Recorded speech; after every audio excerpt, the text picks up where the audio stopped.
Aerox Club Philippines Nueva Ecija nagsagawa ng charity rides sa mga batang dumagat. Eksaktong alas 5 ng umaga ay sabay-sabay ng tumulak patungong Sitio Dupingan ng Barangay Malinao sa bayan ng Gabaldon ang grupo ng Aerox Club Philippines Nueva Ecija kung saan naninirahan ang mga batang katutubong dumagat. Dala ang munting regalo para sa kanila, gaya na lamang ng mga mansanas, pagkaing paborito ng mga bata na Jollibee. Meron din kasamang noodles at juice, tsinelas, mga laruan, lumang damit, school supplies at papremyo sa mga games. Kasama ng ACP Nueva Ecija sa pagpunta ng Ilog Dupinga ang isang truck ng mobile kusina ng Kapitolyo para sa feeding program sa mga bata na kanilang inalmusal.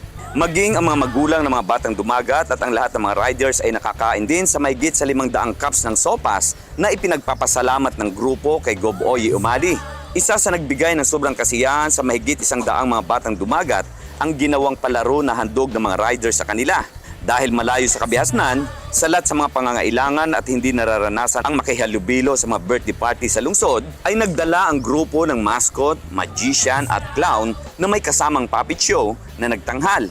Hindi na magkamayaw sa tuwa at saya ang mga batang dumagat sa napanood ng magic show, aliw na aliw din sila sa puppet show. Maliban sa papremyo sa mga palaro, ay may libreng ice cream pa mula kay Kuya Mark Kalakala at nagbigay din ng pera ang grupo para sa kanilang baon pagpasok sa eskwela.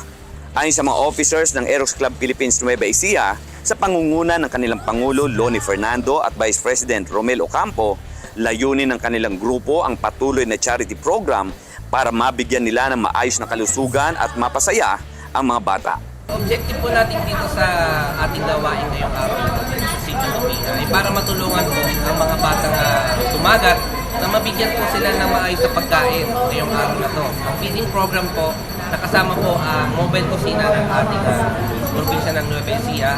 At at the same time po, dito po sa ginawa nating programa ito, ay matulungan natin yung mga bata na mabigyan ng baon na pang-araw-araw nila at mabigyan din po ng school supplies para magamit po nila sa kanilang pag-aaral. Nagpapasalamat din ang grupo kay Bukal Tamboy Domingo, representante ng mga katutubo sa lalawigan, at kay Ate Shirley Gabriel para ma-organize ang naturang charity para sa mga batang mag-aaral. Sa bumubuo ng Aerox Club Philippines Nueva Ecija, saludo kami sa inyo mga sir.